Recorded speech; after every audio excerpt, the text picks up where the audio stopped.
Hello दोस्तों, कैसे हैं आप सब। आई होप आप सब ठीक होंगे और स्वस्थ भी। दोस्तों, आज की हमारी कहानी का टॉपिक है असंतुष्ट जीवन, अनहैप्पी लाइफ। दोस्तों, ज़्यादा टाइम वेस्ट ना करते हुए चलिए अपनी कहानी शुरू करते हैं। रात के 8 बजने वाले थे। मयंक सड़क की भीड़ से उलझा हुआ कार ड्राइव करता हुआ ऑफिस से घर जा रहा था, पर दिमाग में विचारों का घमासान व दिल में भावनाओं की उठापटक जारी थी। ऑफिस में रीना का फोन आया था कि विहान की तबीयत ठीक नहीं लग रही है, डॉक्टर को दिखाना पड़ेगा। पर चाहते हुए भी वो जल्दी नहीं निकल पाया था। बॉस ने 6 बजे मीटिंग रखी थी। अति व्यस्त नौकरी और घर गृहस्थी की गाड़ी पटरी पर बैठाते कभी कभी उसका हृदय अत्यधिक खिन्न हो जाता था। कार पार्किंग में लगाकर अपने फ्लैट पर पहुंचकर उसने घंटी बजा दी। रीना जैसे तैयार ही बैठी थी, दरवाजा खोलते ही शुरू हो गई। अब आ रहे हो? बच्चे की भी चिंता नहीं है तुम्हें? हर समय बस नौकरी नौकरी। अगर बच्चे को कुछ हो गया तो क्या करोगे इस नौकरी का? घर आकर उसको पानी भी नहीं पूछा था। दिन भर का क्लांत तन मन रीना के उलझने से उबल पड़ने को बेचैन हुआ। दिल कर रहा था कपड़े बदलकर एसी और पंखा चलाकर बिस्तर पर लेट जाए, पर विहान को डॉक्टर को दिखाना जरूरी था। उसने विहान का माथा छुआ, बुखार से तप रहा था। चलो जल्दी चलो। वो बिना रीना की बात का जवाब दिए बाहर निकल गया। डॉक्टर के पास से वापस आए तो दिल और भी खिन्न हो गया। 5 वर्षीय विहान को वायरल हो गया था। मतलब कि अगले कुछ दिन व्यस्त से व्यस्ततम निकलने वाले थे। रीना, तुम ड्राइविंग क्यों नहीं सीखती? कार नहीं तो स्कूटी ही सीख लो, कई मुश्किलें आसान हो जाएंगी। एक दिन मयंक रीना का मूड अच्छा देकर बोला था। घर गृहस्थी व बच्चा संभालूं या फिर किस समय जाऊं सीखने? तुम ही बताओ। सीखने की इच्छा रखने वालों को पूछना नहीं पड़ता, वो समय निकाल ही लेते हैं। मयंक भिन्नाकर बोला। तुम तो बस हवा में बातें करते हो। मुझे नहीं सीखना। और सीखने की जरूरत क्या है? जरूरत तो बहुत है। छोटे छोटे कामों के लिए मेरा मुंह देखती हो। आजकल महिलाएं कितनी आत्मनिर्भर हैं। आत्मनिर्भर? मैं पैसे नहीं कमाती इसलिए कह रहे हो? अच्छी खासी डिग्री है मेरे पास, चाहूं तो मैं भी पैसा कमा सकती हूँ, पर तुम ही नहीं चाहते। रीना उसकी बात समझे बिना बात का रुख मोड़ते हुए बोली। मयंक का दिल किया कि फट पड़े। एक स्कूटी कार सीखने के लिए समय नहीं है, घर बाहर के काम हो नहीं पाते। नौकरी करना क्या आसान है? पर यथासंभव स्वर को शांत रखकर बोला। ये मैंने कब कहा? आत्मनिर्भरता का मतलब सिर्फ पैसा कमाना ही नहीं होता। स्कूटी या कार ड्राइविंग आने से बाहर के सभी काम तुम खुद कर सकोगी। इन बातों में आत्मनिर्भर होना आज की गृहिणी के लिए कितना आवश्यक है। एक पति को कितनी मदद मिलती है इससे। आजकल तो माता पिता ही शादी से पहले ये सब सिखा देते हैं लड़कियों को। मेरे पिता ने अच्छा खासा दहेज दिया था, कार ड्राइविंग नहीं सिखाई तो क्या? कार तो दी थी। रीना चिढ़कर बोली। उफ, तुम्हारे पिताजी और तुम्हारा दहेज मांगा किसने था? आजकल इस दहेज की जरूरत नहीं होती। जरूरत है लड़कियों को जमाने के अंदर बाहर के कामों के लिए परफेक्ट बनाना। कोरी डिग्री लेना नहीं। तुम्हें ड्राइविंग नहीं आती, तुम सीखना भी नहीं चाहती, इसलिए बाहर के छोटे से छोटे कामों के लिए मुझ पर निर्भर रहती हो। अस्पताल से घर आते ड्राइव करते हुए मयंक यही सब सोच रहा था। अगर आज रीना खुद ही समय से विहान को डॉक्टर को दिखा लाती तो ना उसकी तबीयत ज्यादा खराब होती और ना उसे ऑफिस से घर आकर इस कदर परेशान होना पड़ता। पर रीना जैसी लाड़ प्यार में पली लड़कियों की बात ही अलग है। नाजुक इतनी कि गृहस्थी भी ठीक से नहीं संभाल पाती, नकचड़ी इतनी कि रिश्तेदारों या सास ससुर को पास नहीं फटकने देती, और शान बान इतनी कि घर बाहर के काम करने में नानी याद आती है। डिग्री भी इस लायक नहीं कि इतना कमा सकें कि कोई बहुत अधिक आर्थिक मदद मिल सके। पर घर पहुंचकर दिन भर का थका मांदा मयंक कपड़े बदलकर बिस्तर पर लेट गया। रीना बेहान के साथ थी, पर मयंक के दिमाग में अभी भी विचारों का टहलना लगातार जारी था। 6 साल हो गए हैं उसके विवाह को। जब उसके विवाह की बात चली तो पत्नी के रूप में उसने एक शिक्षित गृहिणी की ही कामना की, यही सोचकर कि घर व बच्चे संभालना भी एक पूर्णकालिक काम यानी फुल टाइम जॉब ही है, और उसकी पत्नी घर संभालेगी तो वो उसे पूरी तवज्जो व सम्मान देगा, जो उसने अभी तक किसी गृहिणी को मिलते नहीं देखा था। पर इन 6 सालों में वो ऊब सा गया था अपने वैवाहिक जीवन से। नौकरी में भले ही बहुत व्यस्तता थी, पर वो एक सम्मान व संतोषजनक ओहदे पर था। माता पिता का इकलौता बेटा होने के नाते उनके प्रति अपने कर्तव्यों को समझता था और उन्हें पूरा भी करना चाहता था। दीदी विवाह के बाद लंदन चली गईं। अपने बच्चों व नौकरी की व्यस्तता में वो भारत कम ही आ पाती थी। उसके पिता ने काफी कठिनाई व सीमित आय के साथ व मां के अथक परिश्रम व किफायत से अपनी इच्छाओं को मारकर उन दोनों भाई बहनों को बहुत अच्छी स्कूलिंग व शिक्षा दी थी। दोनों भाई बहन की कुशाग्र बुद्धि ने माता पिता के सपनों में मनचाहे रंग भर दिए थे, पर इन 6 सालों में उसके खुद के सपनों के रंग फीके पड़ने लगे थे। वो घर बाहर आजकल की स्वतंत्र व स्वच्छंद युवतियों के विचार सुनता व पढ़ता था, जिन्हें विवाह एक गुलामी से अधिक कुछ नजर नहीं आता था। आखिर क्यों करे वो शादी? शादी करने व बच्चा पैदा करने में उन्हें अपने जीवन की सार्थकता नजर नहीं आती थी।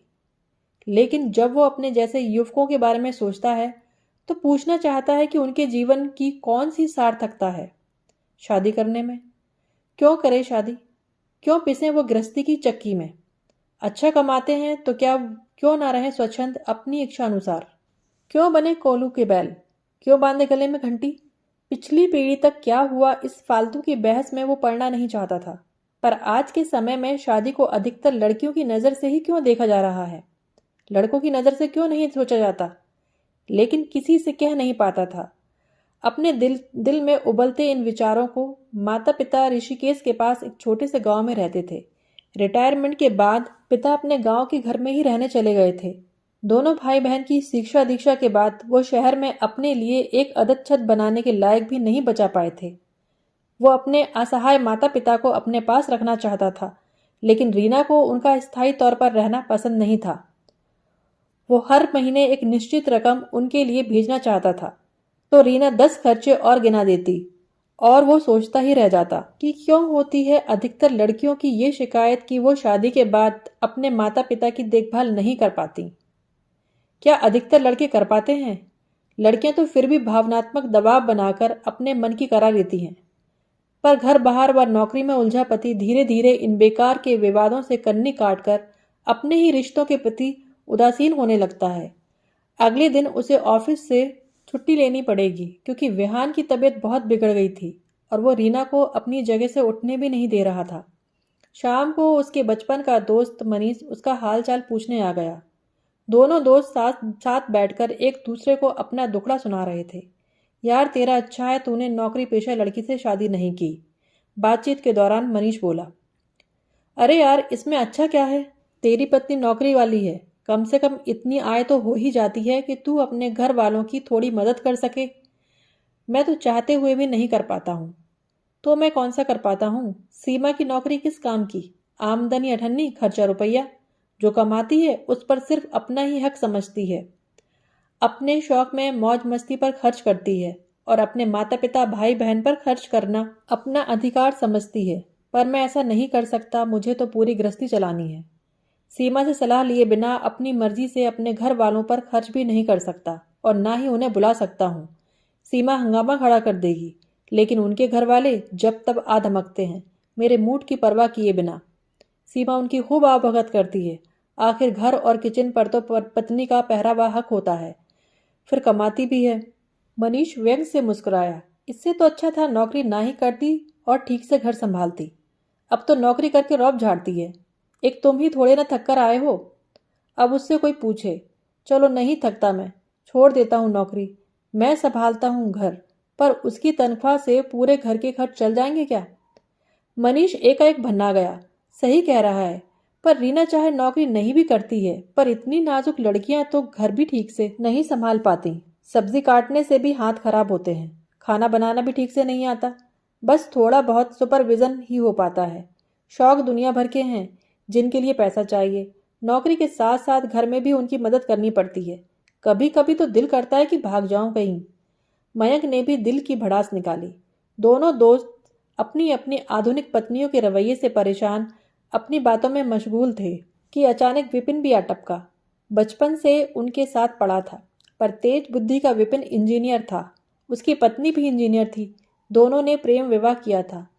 अरे क्या गुफ्तगू चल रही है मेरे बिना? कुछ नहीं, आ जा, तू भी शामिल हो जा हमारी पत्नी पुराण में। मनीष हंसता हुआ बोला। ये क्या शामिल होगा? कनिका इसके बराबर कमाती है। आधी से अधिक प्रॉब्लम तो यूं ही सॉल्व हो गई।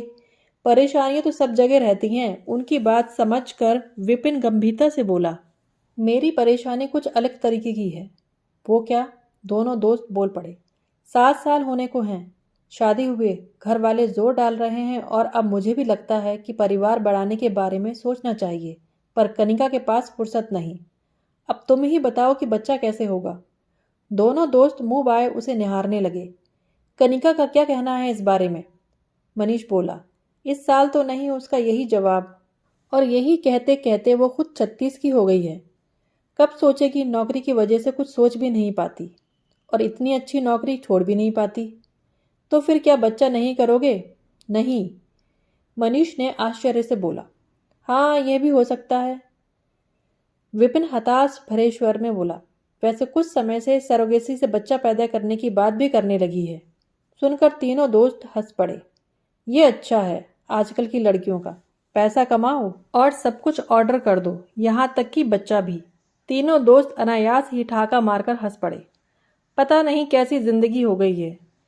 एकाएक विपिन संजीदा हो गया। जब दोनों की अच्छी आय के दम पर देश विदेश घूमना, पार्टी, दोस्तों के साथ मस्ती, एक अच्छी स्तरीय जिंदगी नसीब होती है तो सब कुछ अच्छा लगता है। पर हम कहाँ जा रहे हैं? ना अपने माता पिता के रह गए, ना अपने लिए बच्चा ही पैदा कर पा रहे हैं, और किसी तरह कर भी लिए तो उनका ठीक से लालन पालन नहीं कर पा रहे हैं।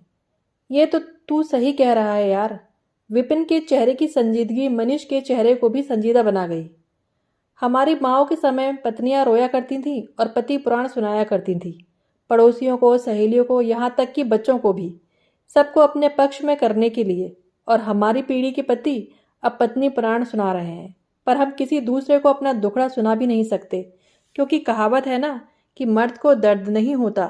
ये सब पता होता तो मैं शादी नहीं करता।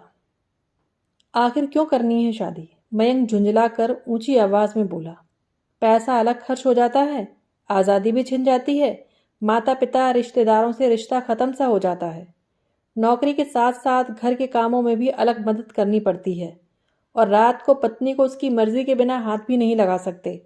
आखिर कोई बताए मुझे कि आज के लड़के विवाह क्यों करें?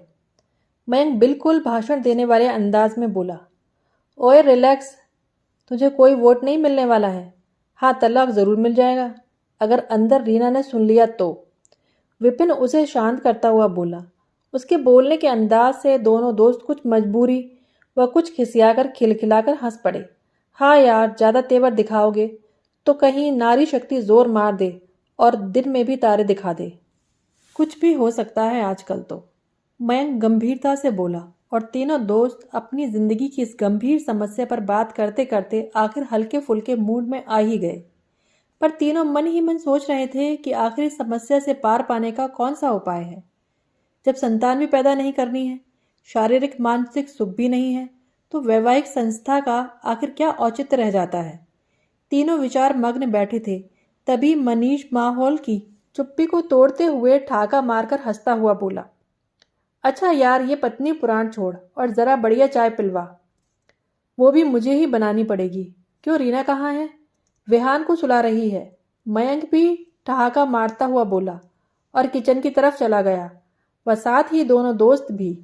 आज की पत्नियां पतियों को वो आईना दिखा रही थी जो अब तक पतियों ने पत्नियों को दिखाया था। दोस्तों, मोरल ऑफ द स्टोरी ये है कि कहाँ पूरी होती हैं यहाँ मुंह मांगी मुरादें कभी। कुछ और नहीं, बस भरोसे का नाम है जिंदगी। दोस्तों, आशा करती हूँ आप लोगों को ये कहानी ज़रूर पसंद आई होगी। अगर पसंद आई है तो प्लीज़ मेरे चैनल को सब्सक्राइब कीजिए और वीडियो को लाइक एंड शेयर कीजिए। फिर मिलते हैं एक नए वीडियो में एक नई कहानी के साथ।